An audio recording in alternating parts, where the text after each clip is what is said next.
আসসালামু আলাইকুম। সবাই কেমন আছেন? আর একটা ভিডিও নিয়ে হাজির হয়ে গেলাম। আজকের ভিডিওর টপিকটা হচ্ছে সেনজেনের কোন কোন কান্ট্রিতে ভিসা রেশিও ভালো এবং কোন কোন কান্ট্রিতে ভিসার রিজেকশন হার বেশি। তো আমি প্রথমেই বলে নিই, এটা হচ্ছে সি টাইপ শর্ট স্টে ভিসার জন্য। সেনজেনের কিছু কান্ট্রি আছে আসলে ভিসা রিজেকশন খুবই হাই, আবার কিছু কান্ট্রি আছে বাংলাদেশ থেকে আপনি যদি ঠিক ডকুমেন্টেশনগুলো দিতে পারেন এবং প্রপারলি সব কিছু এক্সপ্লেন করতে পারেন তাহলে ভিসার রিজেকশন খুবই কম। তো আমি প্রথমেই বলে নেই যে কোন কান্ট্রিগুলোতে সি টাইপ বা শর্ট টার্ম ভিসার জন্য ভিসা রিজেকশন কম হয়। সবার প্রথম যেই দেশের কথা বলবো সেটা হচ্ছে আপনার এস্তোনিয়া। এস্তোনিয়াতে যদি আপনি শর্ট টার্ম ভিসা নিয়ে সেনজেন ভিসা নিয়ে আসতে চান, তাহলে যদি সকল ডকুমেন্টেশন ঠিক থাকে বা আপনার কোনো ইনভাইটেশন থাকে, তাহলে সেক্ষেত্রে অ্যাজ এ বাংলাদেশি আপনার খুব ইজিলি ভিসা হবে। ভিসার রিজেকশন হার খুবই কম, ভিসার অ্যাকসেপ্টেন্স রেট হচ্ছে 98.5%। তারপরে যদি আমি একটা কান্ট্রির নাম বলি, সেটা হচ্ছে লিথুনিয়া। লিথুনিয়াতে যদি আপনি শর্ট টার্ম ভিসার জন্য আসেন, সেটা হতে পারে অ্যাজ এ ট্যুরিস্ট অথবা হচ্ছে বিজনেস ভিসা, তাহলে সেই ক্ষেত্রে আপনার জন্য খুবই ইজি হবে এবং ভিসার অ্যাকসেপ্টেন্স হার হচ্ছে 98.2 এবং ওরা প্রচুর পরিমাণে ভিসা দেয় বাংলাদেশিদের, যদি আপনার রিজনটা সঠিক হয় এবং ডকুমেন্টেশন প্রপারলি মেনটেন করে আপনি সাবমিট করতে পারেন কোনো ভুলভাল ছাড়া, তাহলে ভিসা হবে, রিজেকশন হওয়ার কোনো চান্স নেই। এরপরে যদি আমি অন্য একটা কান্ট্রি বলি, তাহলে সেটা হচ্ছে নরওয়ে এবং আইসল্যান্ড।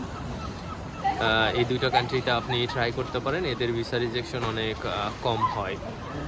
তারপরে আমি আর কোনো কান্ট্রিকে ওইভাবে সেফ সাইড ধরবো না। অন্য সব দেশগুলো ইকুয়াল, আপনার ভিসা হতে পারে বা নাও হতে পারে, এটা ডিপেন্ড করে হচ্ছে সেই এম্বাসির উপর। তবে বাংলাদেশ থেকে এই সব দেশগুলোতে যদি আপনি অ্যাপ্লাই করেন, সেক্ষেত্রে আপনার ভিসা হওয়ার চান্সেস খুবই বেশি। তারপরে আমি বলবো যেসব কান্ট্রিগুলোতে আপনার হচ্ছে ভিসা রিজেকশন হার খুব বেশি থাকে, সেটা হচ্ছে প্রথমেই আমি যদি বলি সেটা হচ্ছে বেলজিয়ামে ভিসা রিজেকশন হার বাংলাদেশিদের জন্য প্রচুর, সেটা সি টাইপ হোক আর বা অন্য ভিসা হোক। তারপরে যদি আমি অন্য একটা কান্ট্রির কথা বলি, সেটা হচ্ছে সুইজারল্যান্ডে প্রচুর ভিসা রিজেকশন হয় বাংলাদেশ থেকে।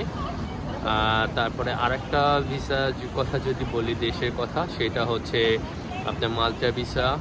মাল্টাতে যদি আপনি ট্যুরিস্ট ভিসার জন্য অ্যাপ্লাই করেন, সেক্ষেত্রে প্রচুর ভিসা রিজেকশন হয় আমি যতটা জানি।